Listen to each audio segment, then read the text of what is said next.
என் உயிரிலும் மேலான ஆத்ம பந்துக்களுக்கு இறை உணர்வுடன், இறை சிந்தனையுடன், இறை பக்தியுடன், இறையின் ஆசீர்வாதத்துடன் இனிய காலை வணக்கம்.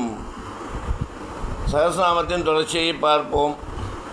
பூதபவ்யபவன்னாத பூதபவ்யபவன்னாத பூதபவ்யபவன்னாத பவன பாபனோ நலக பவன பாபனோ நலக பவன பாபனோ நலக பூதபவ்யபவன்னாத பவன பாபனோ நலக பூதபவ்யபவன்னாத பவன பாபனோ நலக பூதபவ்யபவன்னாத பவன பாபனோ நலக காமகா காம கிட்காந்த காமகா காம கிட்காந்த காமகா காம கிட்காந்த காம காம பிரத பிரபு காம காம பிரத பிரபு காம காம பிரத பிரபு காமகா காம கிட்காந்த காம காம பிரத பிரபு காமகா காம கிட்காந்த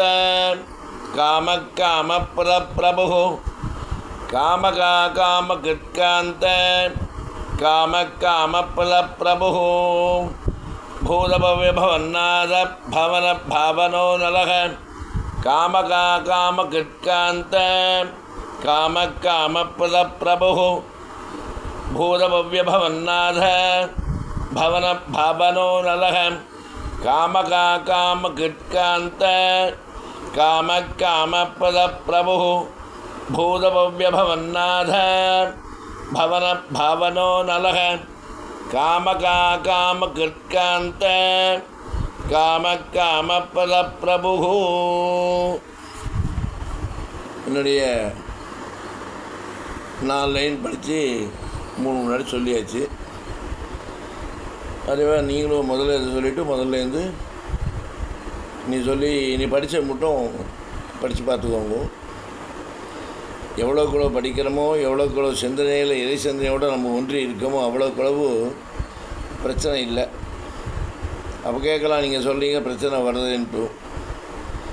கர்மவினையால் பிரச்சனைகள் வந்தாலும் அதிலேருந்து காப்பாற்றக்கூடிய வல்லமை பொருந்தியவன், காப்பாற்றக்கூடிய துணி உடையவன், காப்பாற்றக்கூடியவனே யார் என்றால் பரம்பொருளான ஸ்ரீமன் நாராயணன்.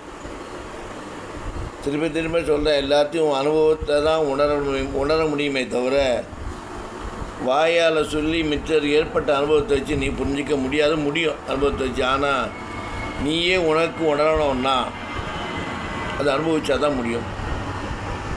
சர்க்கரை இனிக்கும்னு சாப்பிட்டவா சொல்லலாம், நீ அதை சொல்கிறத கேட்கலாம். நீ சாப்பிட்டு பார்த்தான சர்க்கரை இனிக்கிறதா கசக்கிறதா துவக்கிறதா அப்படின்றத புரிஞ்சிக்க முடியும். அதே போல் இறைவனை அண்டனும், இறைவனை நாடி செல்லணும், இறைவனை புரிஞ்சுக்கணுன்னா நீயும் இறை பக்தியில் உன்னை ஈடுபடுத்தி கொண்டு இறை சிந்தனையுடன் நீ வாழ கற்றுக்கொண்டு இறையை நினைக்க கற்றுக்கொள்ள வேண்டும். முதல்ல அதிகமாக பேசுகிறத, இன்னொருத்தரை பற்றி பேசுகிறத, இன்னொரு குடும்பத்தை பற்றி பேசுகிறத, தேவையில்லாத பேசுகிறத நிறுத்தினாலே போதும். பக்திக்கு முதல் படி அதுதான்.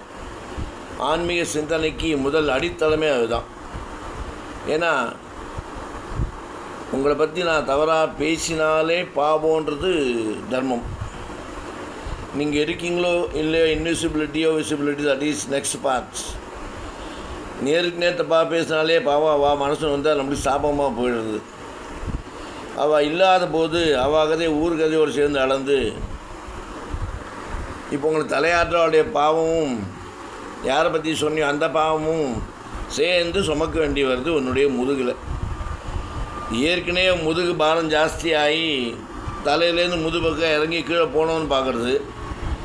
நீ இன்னும் ஜாஸ்தியாக பாபத்தையும் கர்மத்தையும் சம்பாதிச்சிருந்தா கூண்டாக விழுந்துடும். இது யார் தூக்கி விடுறது? தூக்கி விடுற மாதிரி நீ எப்படி நடந்துக்கணும்? தூக்கி விடக்கூடியவன் கண்ணன்.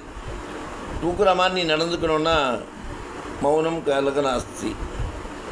எவ்வளோக்குள்ள உலக பற்றை விட்டு ஒதுங்கி வாடுறோமோ அதுக்கோசம் சன்னியாசமாக போயிடணும், குடும்பத்தை விட்டு வாழணுன்றல. தேவைக்கு ஏற்றாறு போல் தேவைப்படும் போது தேவையானதை மட்டும் பேசுங்கள். வெற்றி பேச்சை வீண் பேச்சை வேஸ்ட்டு. அதனால் என்ன சாதிக்க முடியும்? உன்னால் சினிமா பற்றி பேசினா சினிமாக்காரன் வந்து உங்களுக்கு பணம் கொடுக்க போகிறாங்களா? வேறு யார் பக்கத்து வீட்டுக்காரை பற்றி பேசினா அவள் வந்து சாப்பாடு ஊட்ட போகிறாளா? உன்னோட உழைப்பு, உன்னுடைய கடின உழைப்பு தான் உன்னையும் உன் குடும்பத்தையும் சமுதாயத்தில் தலை நிமிர்ந்து நிற்கிறதுக்கு வழிகாட்டியாக இருக்கும்போது புரிந்து கொள்வோம், புரிந்து கொண்டு நடப்போம். யாரோடைய பர்சனல் லைஃப்பையோ யாரை பற்றியோ ஒரு குறிப்பிட்டு பேசுகிற மன்னிக்கணும் அப்படின்னு தான் தப்பாக எடுத்துக்காதீங்க. நம்ம எப்படி வாழணும், கொடுக்கப்பட்ட வாழ்க்கையை எப்படி புரிஞ்சுட்டு வாழணுன்றதுக்காகவே சொல்லப்பட்டுள்ளது. நாடும் நலமாக வளமாக வாழ்வாங்கு வாழ நம்முடைய பங்கு இந்த தேசத்திற்கு என்ன என்பதை ஒவ்வொருவரும் புரிந்து கொண்டு ஆன்மீக சிந்தனையுடன் வாழ்வாங்கு வாழ வேண்டும் என்று மலையப்ப சுவாமியை பிரார்த்தித்து ராமானுஜரின் திவ்ய திருவடிகளே சரணம்.